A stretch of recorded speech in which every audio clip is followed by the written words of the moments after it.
বালি পুরসভার অফিসার বদলি বিতর্ক, দুর্নীতি নিয়ে অফিসারের অভিযোগের ভিত্তিতে পদক্ষেপ, স্পেশাল অডিট রিপোর্ট তৈরি নির্দেশ, অডিটের জন্য 4 জন স্পেশাল অফিসার নিয়োগ করা হবে।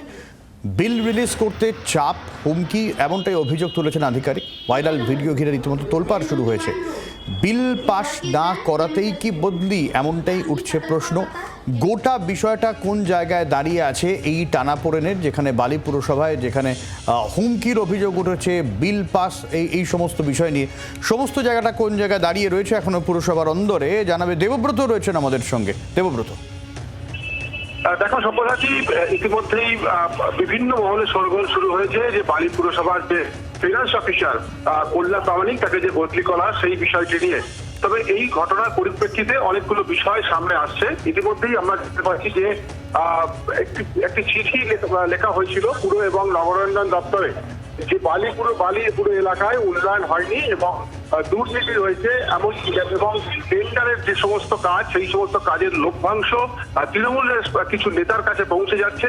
এছাড়াও আরো বেশ কিছু বিষয় নিয়ে বালি নাগরিক বৃন্দের পক্ষ থেকে একটা চিঠি লেখা হয় পুর নগরায়ণ দপ্তরে, এবং তারপর সেই বিষয়ে কিন্তু সেখান থেকে সেই দপ্তর থেকে যিনি অ্যাডমিনিস্ট্রেটর রয়েছেন বালি পুরসভা, তাকেও পুরো বিষয়টি দেখতে বলা হয়।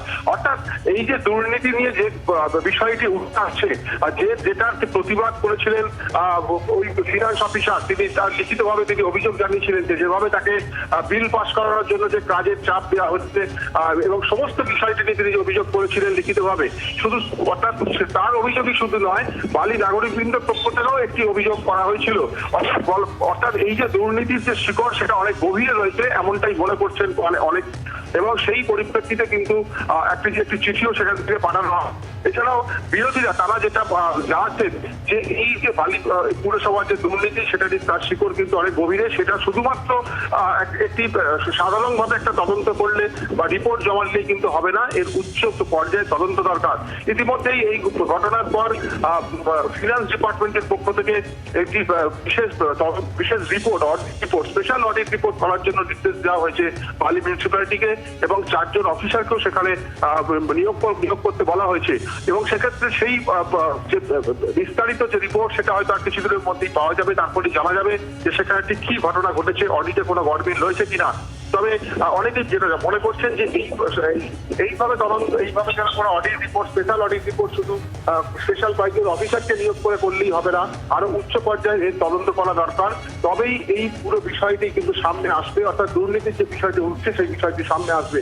তবে এই যে ফিনান্স অফিসার যাকে বদলি করা হলো, এই বিষয়ে কিন্তু তিনি কোনোভাবেই কোনো মুখ খুলতে চাননি, এবং একটি ভিডিও ভাইরাল হয়। সেই ভাইরাল ভিডিওতে দেখা যায় যে মহকুমা শাসক হাওড়া সদরের যিনি বালি পুরসভার যিনি অ্যাডমিনিস্ট্রেটর দায়িত্ব রয়েছেন, তিনি তাকে ধমকের সুরে কথা বলছেন কাজের বিষয় নিয়ে, বিল পাসের বিষয় নিয়ে, এবং তার সাথে একটা বাদানুবাদ চলছে।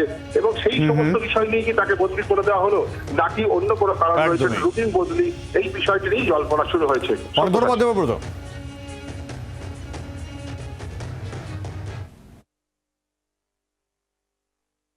দিদি যে কথাটা বলেছেন সেদিন মিটিংয়ে, আমাদের মানুষের পরিষেবা ক্ষেত্রে অনেক খামতি আছে, এইটা শিওর।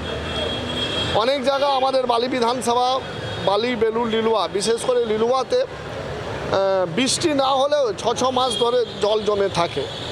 তো সেগুলো প্রবলেম আছে, কিন্তু ওই টেন্ডার নিয়ে কাজ হয়েছে কি না হয়েছে সেগুলো আমরা বলতে পারবো না, কিন্তু যে খামতি আছে সে 100% আমরা বলেছি, এবং দলকেও, আমাদের অভিষেক বন্দ্যোপাধ্যায় অফিসেও আমরা জানিয়েছি।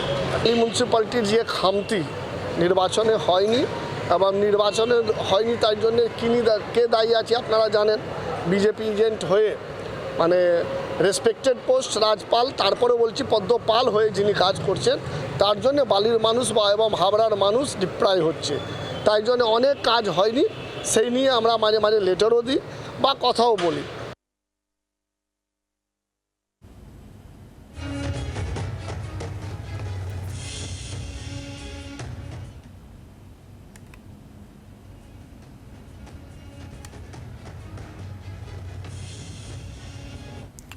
যেরকম আপনাদের জানাচ্ছিলাম যে স্পেশাল অডিট রিপোর্ট তৈরির নির্দেশ দেওয়া হয়েছে, 4 জন স্পেশাল অফিসার নিয়োগ করা হবে, এই নিয়ে হুমকির অভিযোগ উঠেছিল এবং তাই নিয়ে এখনও পর্যন্ত পদক্ষেপ, যদিও গোটা বিষয়টা নিয়ে তৃণমূল কংগ্রেস বিজেপিকেই দুষছে। এখনও পর্যন্ত ভোট হয়নি হাওড়া বা বালি, সেই ক্ষেত্রে অনেক কাজই আটকে রয়েছে, অনেক ক্ষেত্রেই সমস্যা হচ্ছে বলে মন্তব্য তৃণমূল কংগ্রেসের। অরূপ চক্রবর্তী এবং সৌভিক ভট্টাচার্য বিজেপির কি বলছেন এই নিয়ে শুনবো। মমতা ব্যানার্জি সরকার প্রথম দিন থেকে বলেছে জিরো টলারেন্স টুয়ার্ড করাপশন। দলের কোনো নেতাও যদি জড়িত থাকে তাকেও তৃণমূল কংগ্রেস রেয়াত করেনি। আপনারা দেখেছেন আমাদের দলের অন্যতম সর্বোচ্চ নেতা পার্থ চ্যাটার্জি, তাকেও দল রেয়াত করেনি। পার্থ চ্যাটার্জি জেলের পেছনে আছেন এবং তাকে দলীয় পদ এবং সরকারের সমস্ত পদ থেকে সরিয়ে দেওয়া হয়েছে। তৃণমূল কংগ্রেস বিশ্বাস করে জিরো টলারেন্স টুয়ার্ড করাপশন। তার জন্য এই ঘটনার ক্ষেত্রে এবং সবচেয়ে বড় কথা বালির ক্ষেত্রে তো দলীয় কোনো বিষয় নয়, এটা দুজন সরকারি আধিকারিক, তাদের বিরুদ্ধে দুর্নীতির অভিযোগ নিয়ে একটা ভিডিও সোশ্যাল মিডিয়া ভাইরাল হয়েছে। এক্ষেত্রে যেহেতু অভিযোগ উঠেছে তাই প্রাথমিকভাবে তাকে সরিয়ে দেওয়া হয়েছে এবং নিরপেক্ষভাবে প্রশাসনিক স্তরে তদন্ত হবে। তদন্ত করে যেই দোষী তাকে একটাই ব্যবস্থা করা হবে, করাপশনের এগেইনস্টে যা সরকারি আধিকারিকের বিরুদ্ধে ব্যবস্থা নেওয়া হয় এই সরকার এই প্রশাসন সেই ব্যবস্থাই নেবে।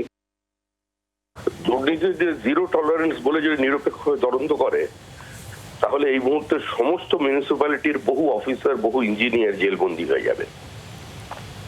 রাজনৈতিক নেতারা তো ঘাট থেকে নামিয়ে দিয়ে সমস্ত দোষটাকেই চাপিয়ে দেবেন অ্যাডমিনিস্ট্রেশনের মানুষজনের ওপরে। যে পরিস্থিতির বাধ্যবাধকতায় তারা কিভাবে কাজ করেন এবং কিভাবে তাদের দিয়ে স্বাক্ষর করানো হয়। প্রত্যেকেরই পরিবার আছে। এই যে মিউনিসিপ্যালিটিতে বিভিন্ন জমি, যে জমিগুলো তার লিজ দিয়েছে, রেন্টাল হিসেবে দিয়েছে, কত জায়গায় বিক্রি করে দিয়েছে, সেটা কি ফিনান্স ডিপার্টমেন্টের এনওসি ছাড়া তো সেটা সম্ভব নয়। গত 10 বছর ধরে হয়ে গেল কি করে, এটা কেউ জানতেন না আগে। সুতরাং এগুলো সমস্তই ওই শাক দিয়ে মাছ ঢাকার চেষ্টা।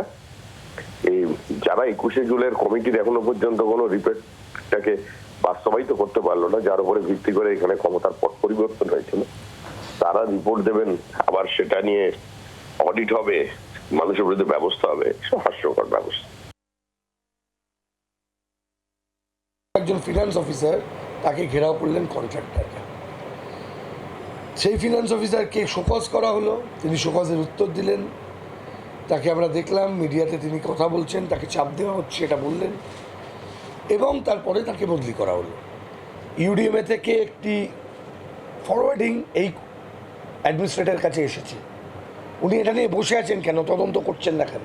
এই স্পেশাল অডিট টিম বা ক্যাগ স্পেশাল অডিট টিম যাতে সেটা ঠিক করে তদন্তটা করে। বাংলার আওয়াজ, বাঙালির আবেগ, জি 24 ঘন্টা।